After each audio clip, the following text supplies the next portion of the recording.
먼저 간단하게 우리 교단, 우리 자랑 얘기를 좀 하겠습니다. 뭐 잘 아시는 유명한 그림이죠.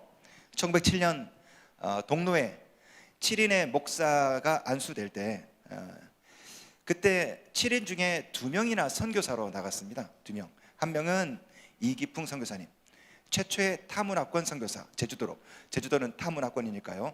또 한 분은 한석진 목사님, 일본에 동경에 있는 유학생들 대상으로 3개월 동안 일본 단기 선교사로 파송이 되셨는데 7인 중에 2명이나 선교사로 나갔습니다.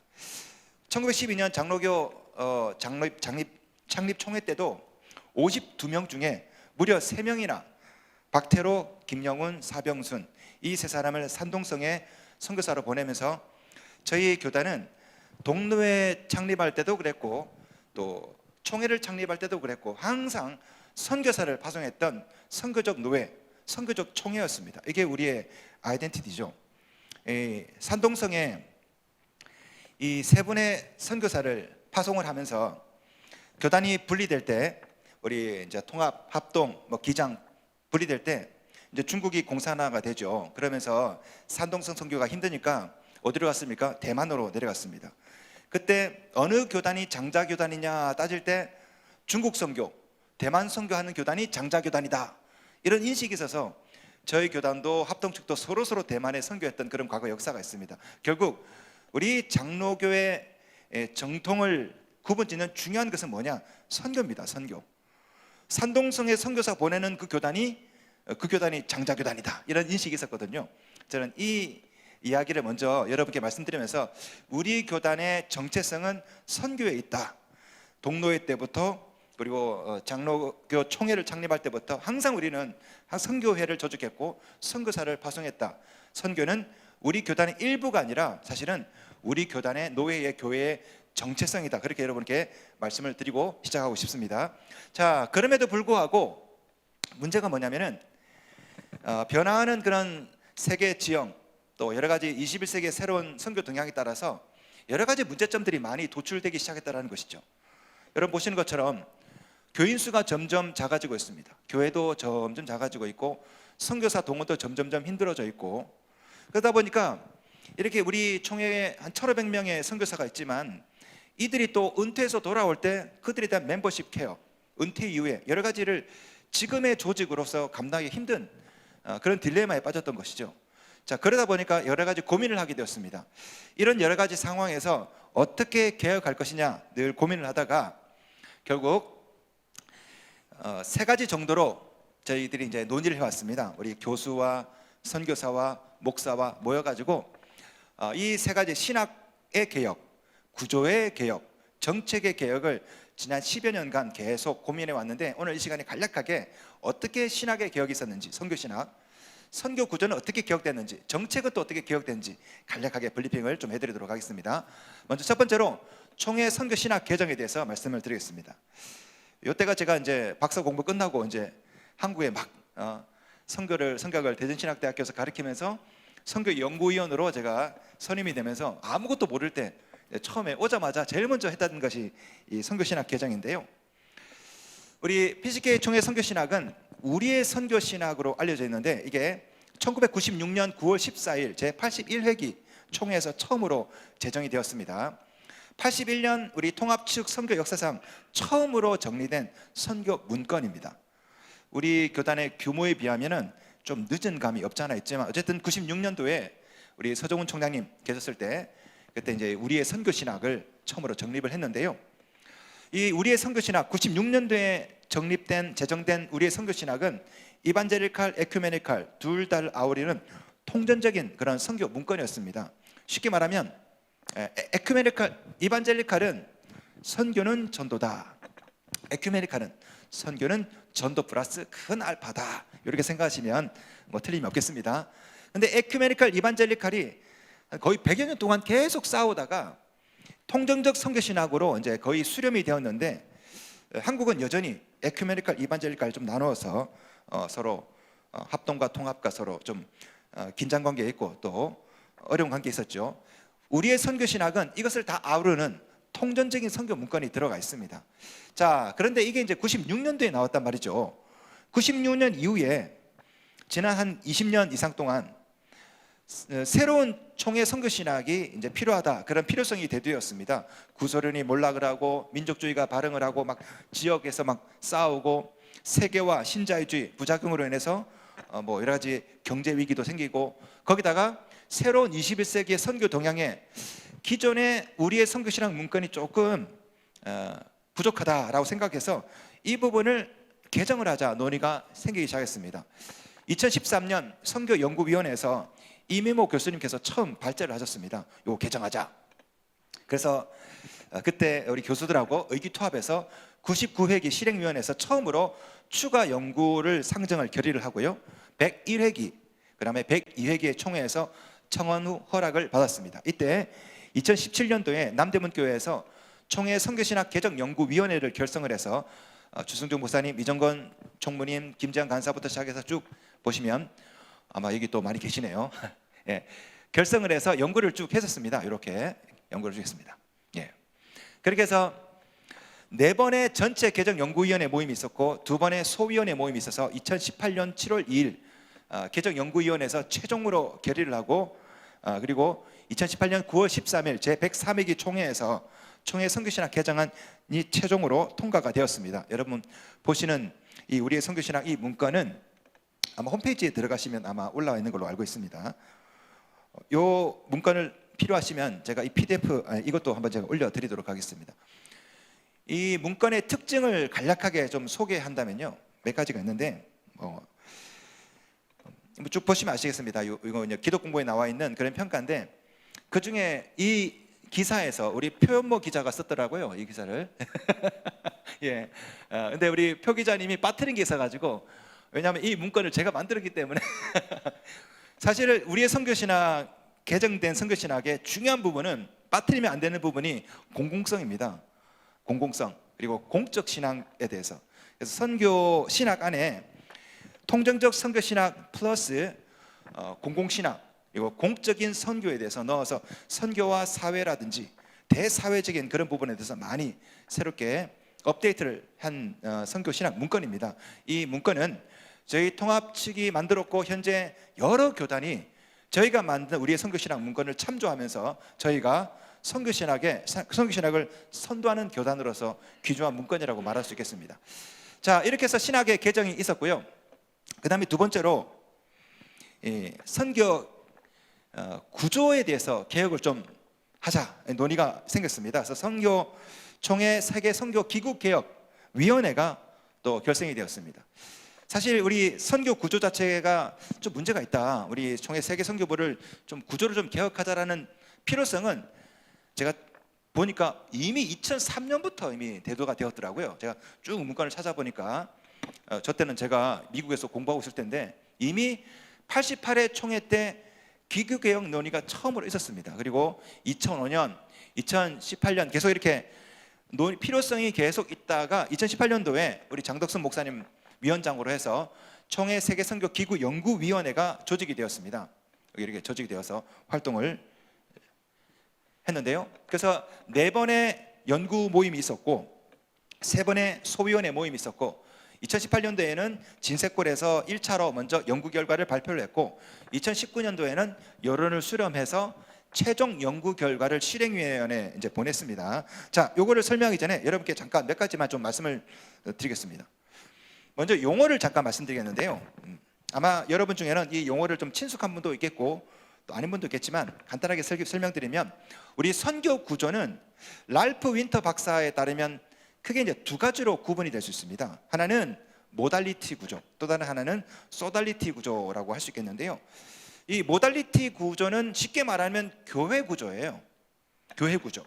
총회가 있고 노회가 있고 교회가 있고 거기 안에 선교가 있는 것이죠. 그러니까 쉽게 말하면 선교는 총회 안에 군경교정선교부 무슨 선교부 쭉 있지 않습니까? 그 중에 하나가 이제 선교인 거죠.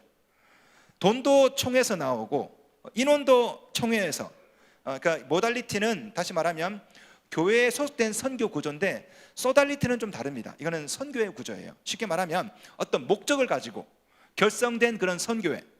그래서 그래서 모달리티는 교회 안에 선교가 있다면 소달리티는 선교를 목적으로 모인 그런 구조가 되겠습니다. 쉽게 말하면 CCC라든지 예수전도단이라든지 선교를 목적으로 구성되어 있는 선교회죠. 그러니까 선교 구조는 이런 식으로 교단 구조나 혹은 선교회 구조나, 다시 말하면 모달리티냐 소달리티냐 이렇게 두 가지로 나눌 수 있겠는데, 저희 PCK 선교는 전형적인 모달리티 구조죠.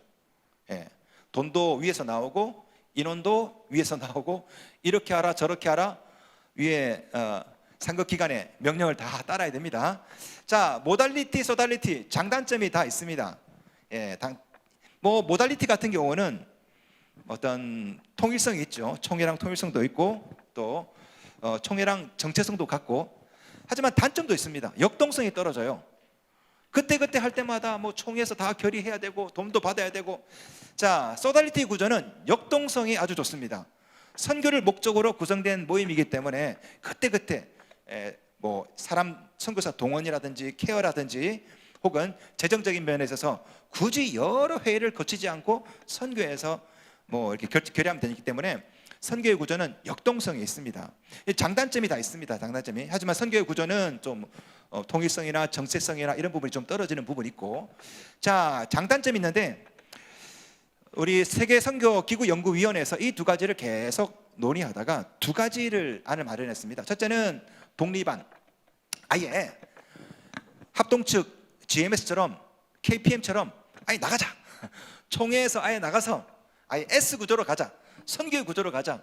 이사들도 후원 이사회 조직해서 거기서 돈 모으고 총회에서 돈 안 받고, 이런 독립안을 연구를 많이 했습니다. 아주 급진적이죠. 그렇게 하다가 여러 논의 끝에 독립안은 좀 현실적으로 좀 무리가 있다 해서 절충안을 마련했습니다. M+S, 모달리티와 소달리티 구조. 다시 말하면 모달리티 구조로 총회 세계 선교부가 있고 선교부 안에 소달리티 구조의 선교위원회 이런 것을 만들어서 후원도 모금하고 이사도 만들어서 좀 하자. 그래서 절충안을 만들어서 이것을 이제 104회기 때 헌의서를 만들었습니다. 이제 제가 만든 헌의안이었는데요. 이게 이제 불행하게도 이게 제대로 처리되지 못했습니다. 여러 가지 내부적인 리더십 문제도 있었고요. 결국 흐지부지 되고 말았고요. 그리고 그 사이에 총회 세계 선교부가 해외 다문화 선교처 세계 선교부로 바뀌어 버렸습니다. 전체 총회 기구 개혁이 일어나고 선교부도 이제 기구 개혁이 일어나면서 2년 동안 논의했던 것들이 흐지부지하게 된 거죠. 그렇게 하다가 이정구 총무님이 이제 사임하시고 우리 홍경환 총무님이 새로 또 부임하시면서 이 운영 규정을 개정을 하면서 세계 선교 협력 위원회를 또 도입을 하게 되었는데, 이 세계 선교 협력 위원회는 2년 동안 연구했던, 보시면은 여기 보시면 선교위원회가 있거든요. 선교위원회. 이것이 용어만 바뀌었지 사실은 내용은 비슷한 겁니다. 다시 말하면 모달리티 구조의 저희 세계 선교반에 세계 선교 세선협이죠. 세선협이 선교위원회처럼 소달리티 구조를 가져오는, 그게 이제 규정을 개정하면서 새로 이제 들어오게 되었습니다. 그래서 결과적으로 봤을 때는 우리 홍 총무님께서 세계 선교 협력위원회 아이디어를 가지고 우리 선교 연구위원회와 연구 끝에 과거에 논의되었던 M+S 구조를 그대로 살려서 소달리티 구조의 어떤 선교 구조를 가져올 수 있는 하나의 물꼬를 이제 트게 된 것이죠. 제가 생각할 때 앞으로는 이 세계 선교 협력위원회가 조금 더 확장이 되어서 이 모달리티 구조의 세계 선교부에 좀 역동성이 좀 부여되는 그런 어떤 모임이 되었으면 좋겠다고 생각을 합니다. 이 부분 좀 이따가 질의응답할 때 성실하게 답해드리도록 하겠습니다. 자, 그다음에 정책. 시간 관계상 좀 빨리 진행하겠습니다.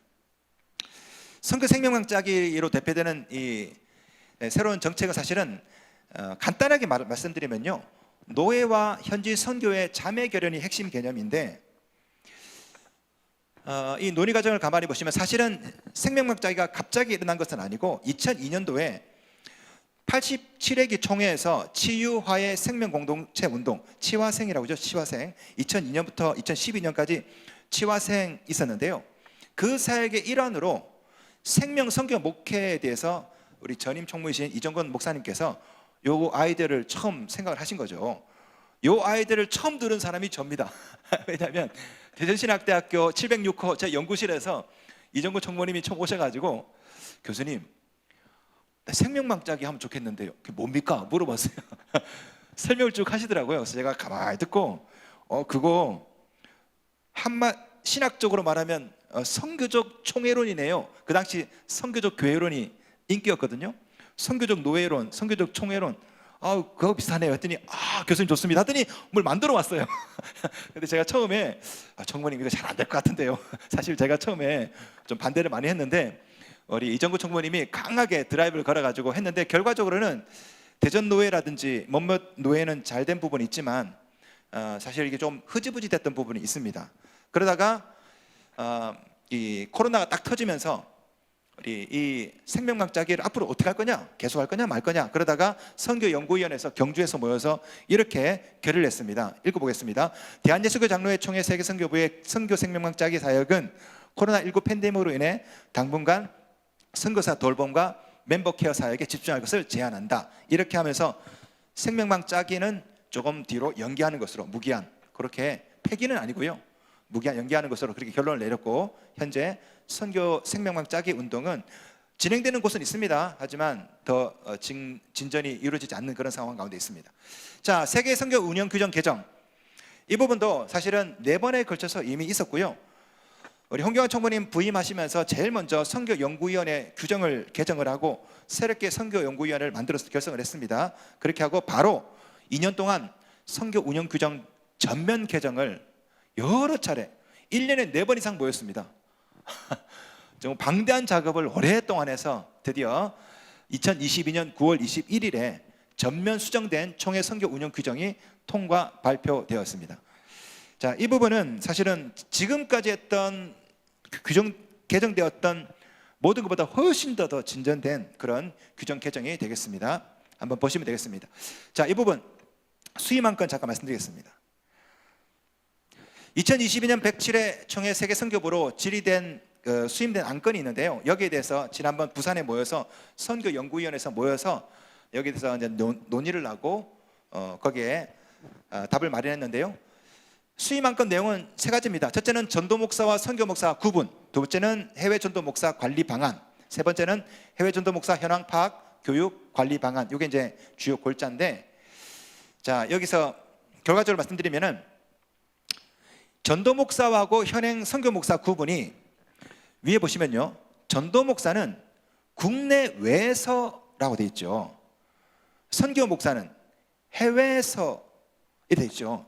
자, 보시면요, 이걸 가만히 읽어보시면은 우리 MDB 졸업생들이 선교사로 갈 때 전도 목사로 가는 게 편할까요? 선교 목사로 가는 게 편할까요? 당연히 전도 목사죠. 왜? 전도 목사는 국내도 사역할 수 있고 해외도 사역할 수 있으니까. 선교 목사는 해외밖에 사역을 못해요. 자, 여기서 형평성의 문제가 생기는 거죠. 스텝이 꼬여버린 겁니다. 자, 전도 목사가 되면 국내에서도 전도 목사, 해외에서도 전도 목사, 선교 목사는 해외에서 선교 목사, 국내로 들어오면 안 됩니다. 무임돼 버립니다. 여기 이게 이제 문제가 되어서 사실 여러 번 세계 선교부에서 선교사는 총회를 통해서 하게 해달라. 이거 사실 우리 이제 헌법이기도 하고요. 근데 이 두 법이 상충되는 부분이 있죠. 그래서 이 부분을 논의를 한 결과, 그래서 저희가 이렇게 제안을 하게 되었습니다. 선교연구위원회에서는 2021년 개정된 전도 목사에 관한 규정에서 국내외를 국내로 변경해 줄 것을 제안하기로 만장일치 결의하였다. 다시 말해서 전도 목사는 국내에서 사역하고 해외에서 사역하려면 총회를 통해서 선교사가 되어서 나가십시오. 이렇게 하면 깔끔하게 정리가 될 것 같아요. 자, 그러면 아마 여러분께서 그러면 해외에 나가 있는 전도 목사는 어떡하냐, 그런 분이 있겠죠. 그래서 우리가 연구한 바에 따르면 현지 선교의 추천과 총회 선교부 훈련을 받으면 총회 선교사로 허입해 줄 것을 그렇게 제안하기로 결의했습니다. 다시 말해서 해외에 나가 있는 전도 목사들을 다 계도해서 선교에서 추천하고 소정의 과정을 이수하면 다 총회 선교사로 전환을 해서 마음껏 우리 총회 파송 선교사로 정회원으로 들어와서 사역하시라. 자, 그래서 그러면 이미 나가 있는 전도 목사는 어떻게 할 거냐? 노외 해외 선교부에서 해외에 나가 있는, 다시 말하면 해외에 나가 있는 전도 목사, 그 사람들을 이제 우리 파악을 해서 선교부로 알려주시면 저희들이 이제 그 사람 개별 연락을 해서 계도를 해서 훈련을 받으십시오. 훈련 간단하거든요. 그 몇 주만 받으면 끝납니다. 훈련 좀 받고 현지 추천 받아서 바로 정회원 선교 목사로 전환할 수 있도록 차차차차 계도를 하면 어떻겠는가, 이렇게 우리 선교연구위원회에서 결의를 하고 이번에 실행위원회에 올리도록 그렇게 결의를 했습니다.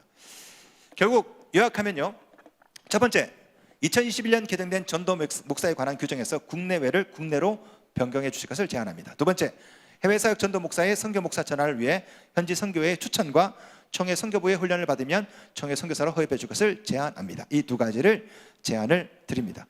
자, 정리하도록 하겠습니다. 저희 총회는 시작부터 선교적인 교회, 선교적인 노예였고 선교적인 총회였습니다. 동노회 때부터 시작해서 총회 결성할 때까지. 그러니까 저희 교단의 정체성은 선교입니다. 미셔널 처치, 미셔널 프레스비터리, 미셔널 디노미네이션, 이게 우리의 정체성인 것이죠. 하지만 그럼에도 불구하고 구조적인 면에서 저희 총회 세계 선교부는 참 약점이 있습니다. 합동측 같은 GMS나 고신 같은 KPM 같은 그런, 사실 저희보다 규모가 작은 그런 교단에서도 훨씬 더 역동적이고 효율적으로 사역하는데, 저희 교단은 거대한 총회의 선교부가 한 하부 구조가 되다 보니까 1,500명이나 되는 어마어마한 선교사들, 엄청난 선교비를 단 몇 명이 직원들이 관리해야 되는 아주 비효율적인 구조가 되었다는 게 문제가 되는 것이죠. 저희 교단의 아이덴티티가 선교고 선교사 숫자도 1,500명이 넘고 선교비도 어마어마한데 겨우 몇 명밖에 안 되는 선교부 직원들, 이렇게 하다 보니까 앞으로 이제 선교 사역에서 굉장한 제약이 있다는 것입니다. 그런 면에서 선교연구위원회에서 오랫동안 연구했던 부분들, 다시 말하면 모달리티 구조에서 어떻게 하면 소달리티의 역동성을 가져올 것인가를 계속 교수들과 목사와 선교사들이 10년 동안 연구를 해왔습니다. 앞으로 우리의 과제는 뭐냐? 어떻게 하면 이 소달리티의 역동성을 우리 모달리티 구조, 우리 세계선교부에 가져올 것인가? 그렇게 봤을 때 제가 볼 때는 세선협을 조금 더 키워서 여기서 이사도 만들고 여기도 또 파이를 키워서 마치 선교단체와 같은 세선협을 만들어서 기존의 모달리티의 약점을 보완하는 것이 좋지 않겠는가, 그런 생각이 듭니다. 이상입니다.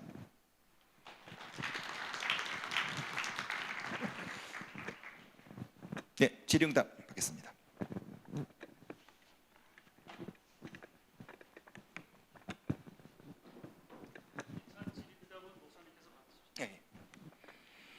저 시계를 보면서 제가 빠르게 진행해서 제대로 이해가 됐는지 모르겠는데요, 혹시 궁금하신 점 있으시면 제가 답해 드리도록 하겠습니다.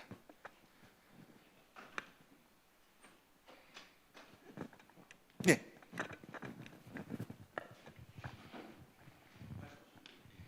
충청노예 김성환 목사입니다. 학교나 이런 어떤 사역 때문에 외국에 선도 목사로 나가 있는 이런 분들도 있으실 것 같아요. 학업이나 그래서 뭐 이런 섬기고 있는 분들, 그런 분들은 선교회까지는 마음이 없을 텐데 그런 분들은 어떻게 또 계도를 하실 건지, 그에 대한 다른 적용이 있으신지, 방향이 있으신지 묻고 싶습니다. 네. 그런 분들은 네. 저희가 조사를 해보니까 전도 목사가 우리 교단에 1,450명 정도가 됩니다. 노예에 저희들이 다 전화를 걸어서 물어보니까, 그런데 1,450명 중에 한 10%만 140명 정도가 선교 목사처럼 일을 하는 전도 목사님입니다. 나머지 분들은 유학 목사, 또 국내의 여러 기관에서 일하는 그야말로 전도 목사님들입니다. 저희들이 지금 이제 계도하거나 뭐 하는 그런 대상자들은 선교 훈련 받지 않고 선교 목사처럼 일하는 그분들에게 해당되는 그런 부분. 그분들은 그대로 유학 목사는 유학 목사, 뭐 전도에 필요한 건 전도 목사로 그대로 신분을 가지시면 됩니다. 문제되는 부분은 전도 목사인데 선교사처럼 사역하셔서 현지 선교사들과 마찰이 생기거나 문제가 생기는 이 부분 때문에 지금 논의가 나온 것이거든요. 네. 네.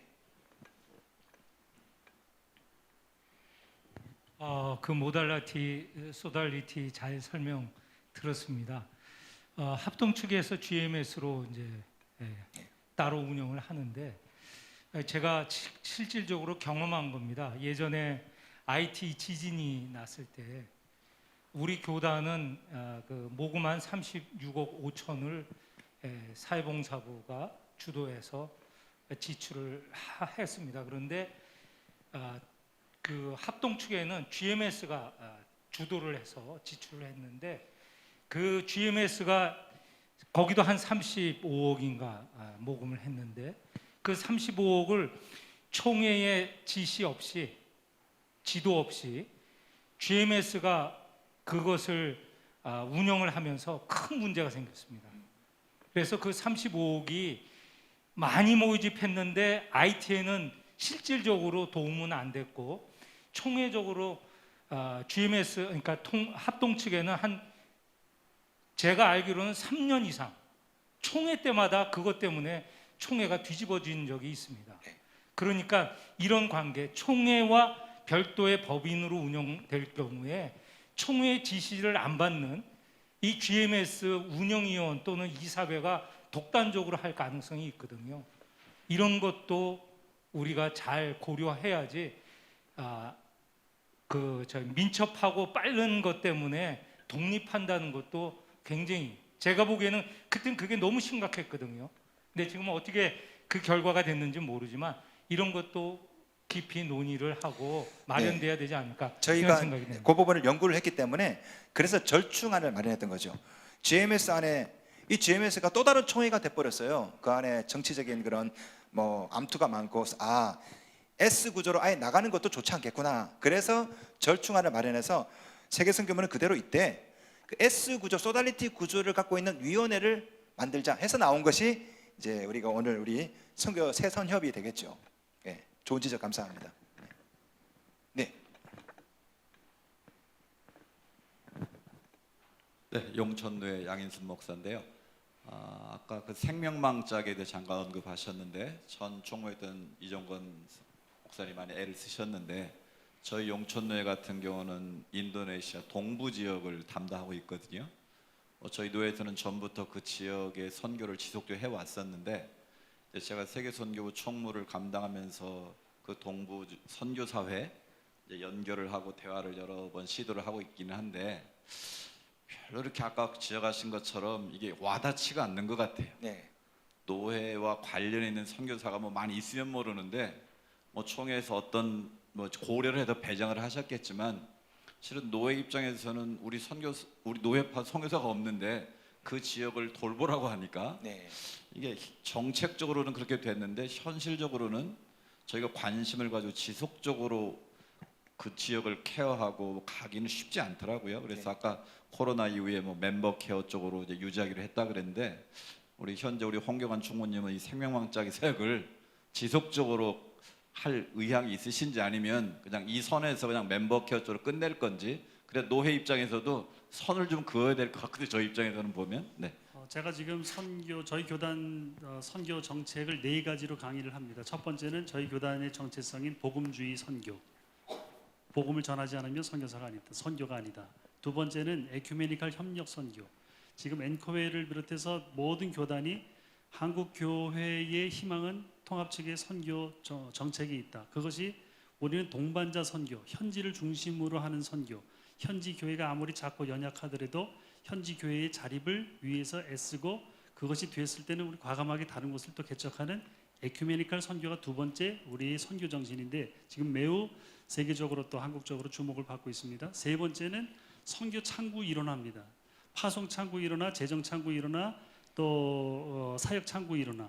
75회 총회 2000년도 제주영락교회에서 저희 교단은 선교는 꼭 필요한 곳에 꼭 필요한 사역을 위해서 꼭 필요한 선교사를 선발하는 것을 각 지교회 지노회가 하기가 어려우니 총회를 통해서 하자라고 결의한 바가 있습니다.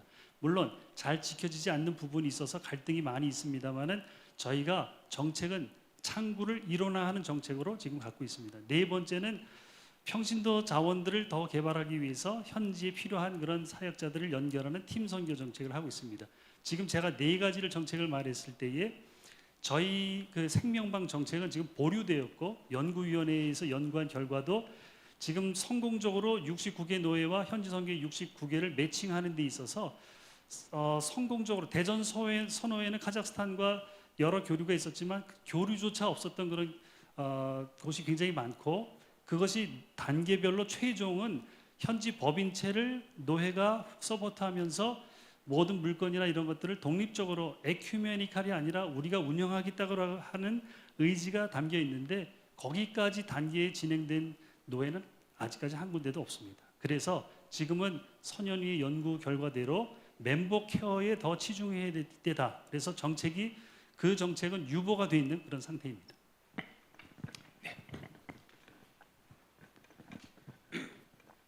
제가 일부러 좀 앞으로 좀 나가겠습니다. 왜냐하면 우리 총무님 지금 말씀하셨는데 좀 보충을 좀 할 필요 있어서. 직전 세계선교부장 김정현 목사입니다. 말씀하셨는데 합동 측의 GMS는 지금 약 선교사가 2,000명 가까이 됩니다. 우리는 1,500명으로 돼 있고요. 근데 우리 전도 목사님들이 확인했더니 1,450명 정도 됩니다. 그런데 이제 전체 교단이 같이 모이는 KWMA에 가서 보니까 항상 우리가 선교가 합동 측보다 뒤에요. 왜 그러냐면은 거기는 2,000명, 우리는 1,500명. 일단 기본 수치상으로 그래서 우리 통합 측이 선교에서는 항상 뒤로 대표성을 할 때 잃어버리고 있습니다. 또 하나가 합동 측이나 다른 교단들은 전원 아주 일사불란한 체계 속에서 모든 교회들이 자기 교단의 선교사를 우선 지원합니다. 그러니까 아예 체제상으로 타교단 선교사를 후원할 수 있는 길 자체를 거의 봉쇄했어요. 그런데 우리 교단은 기가 막히게 우리 교단 선교사나 타교단 선교사나 관계없이 골고루 후원합니다. 아니, 아예 우리 교단 선교사를 후원하지 않고 타교단 선교사만 후원하는 교회들도 여럿이 있어요. 그러다 보니까 우리 교단이 가지고 있는 잠재력들이 사실 사방으로 뿌려지고 있습니다. 그렇다고 타교단에서 우리 교단 선교사를 후원하는 케이스가 있느냐? 없습니다. 이거는 우리 목사님들이 한번 생각을 하셔야 되고, 여기 세계선교부의 임원들이 오셨는데 여기 이 문제에 대해서 조금 고민을 하셔야 될 때가 됐다는 생각이 들어요.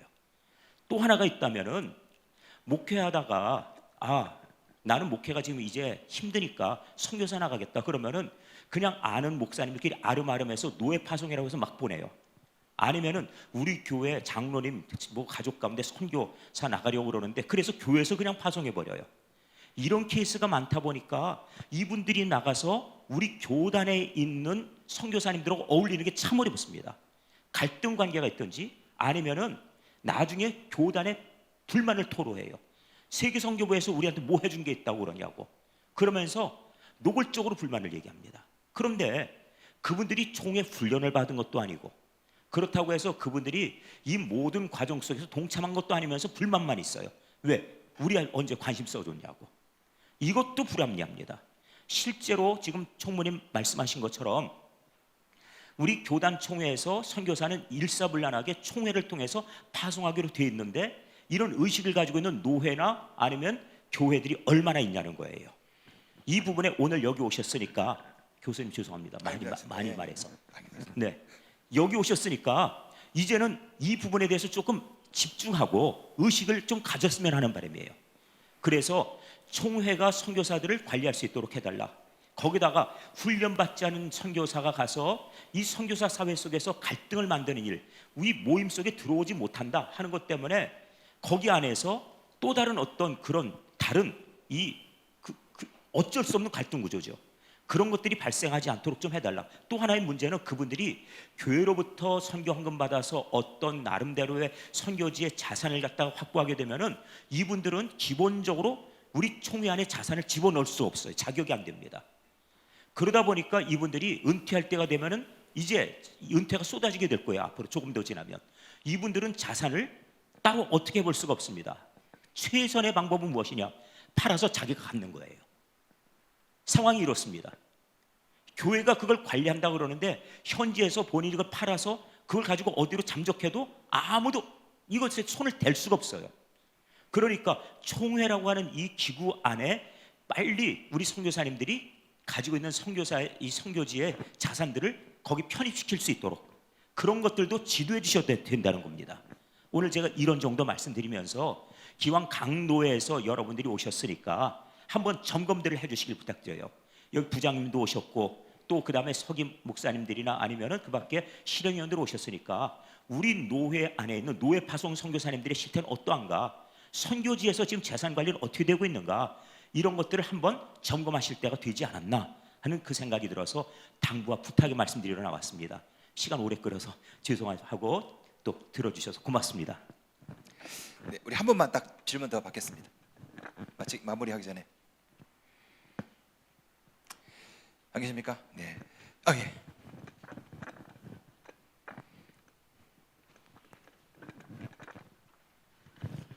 네, 저는 진주노회 박재윤 목사입니다. 우리 총회 아까 목사님 말씀하셨듯이 총회 중심으로의 그 선교사 훈련과 재정 후원이 확실하다면 사실은 묶을 수 있지만 그것이 안 되고 다 개인 후원으로 거의 선교사의 한 70~80%가 개인 후원에 의존한다면 자기가 노력해서 교회와 연결돼서 후원받아서 나간다면 그 총회에서 그들을 관리할 능력이나 이런 게 뭐 어떤 게 있는지 사실은 그게 문제인 것 같아요.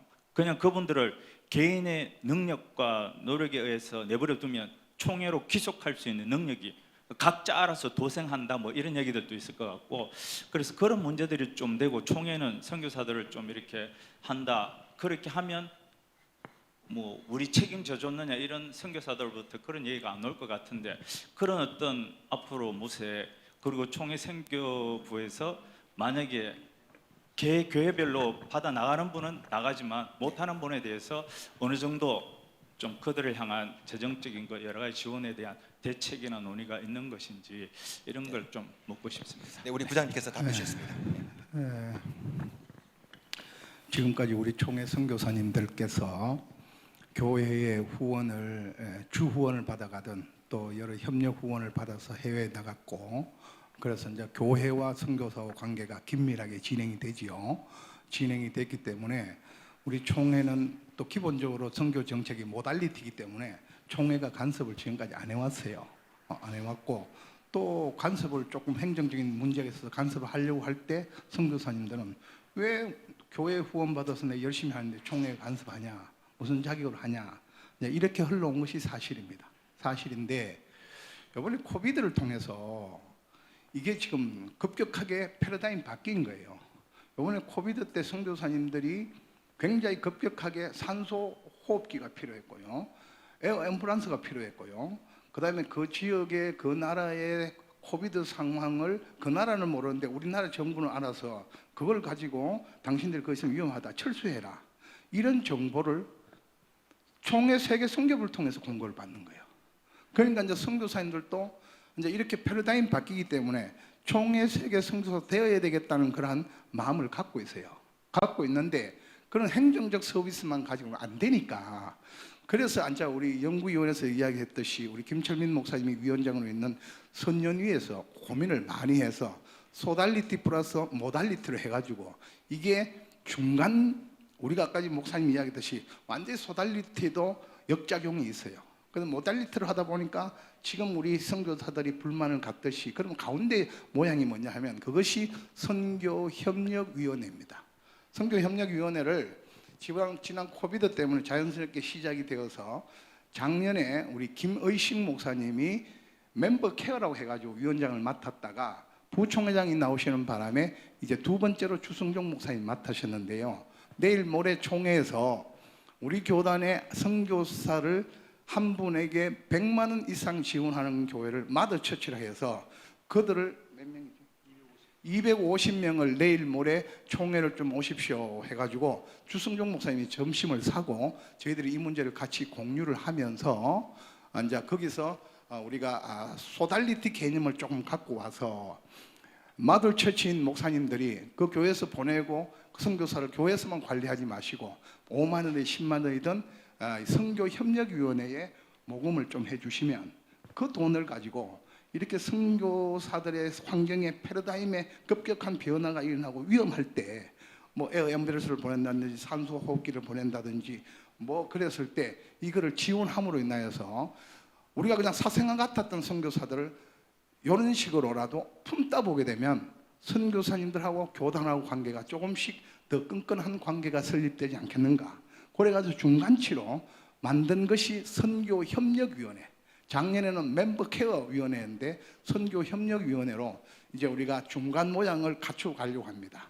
그래서 소달리티의 약점도 보완하고 모달리티의 그 역동적이지 못한 것도 조금 살리고, 그래서 지금 장족의 발전을 우리 세계선교부가 하고 있습니다. 답변이 됐습니까? 오케이. 네, 마무리하기 전에 우리 저희 선현위에서 만들었던 이 선교 목사, 전도 목사에 관한 부분들이 사실 조금 이제 민감할 수 있는 부분들이거든요. 왜냐하면 전도 목사를 국내로만 한정하고 선교 목사는 해외 이렇게 하면 전도부에서 이제 반발이 있을 수도 있고, 이번에 108회기 총회 때 또 어떻게 플로우에서 또 어떻게 나올지 모르겠는데 저희들 선현위에서 고민 끝에 그래도 한번 해보자, 되든 안 되든 해보자 해서 그렇게 만들었습니다. 혹시 총회 총대로 가신 분 계시거나 규칙부나 여러 부서에 계신 분 있다면 이 점 잘 충분히 설명해 주셔서 이 선교지에서 무분별하게 전도 목사와 선교 목사가 경쟁하거나 트러블이 생기지 않도록 명확하게 헌법을 좀 이번 기회에 수정을 해 주십사 부탁을 드립니다. 이상입니다.